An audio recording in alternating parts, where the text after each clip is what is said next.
हाँ जी, पेट्रोल बढ़ा है तो इसका आप की सेहत पर क्या असर? हमारी सेहत पे बहुत असरात हुए हैं। हमारा तो दिल करता है मोटरसाइकिल बेच के साइकिल ले लें।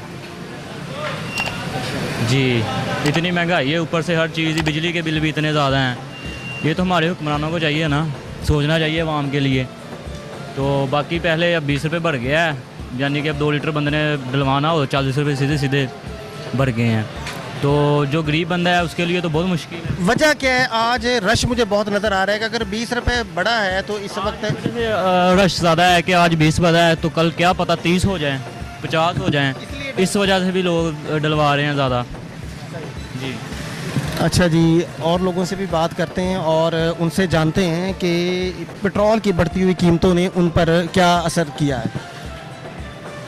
अस्सलाम वालेकुम। वालेकुम अस्सलाम।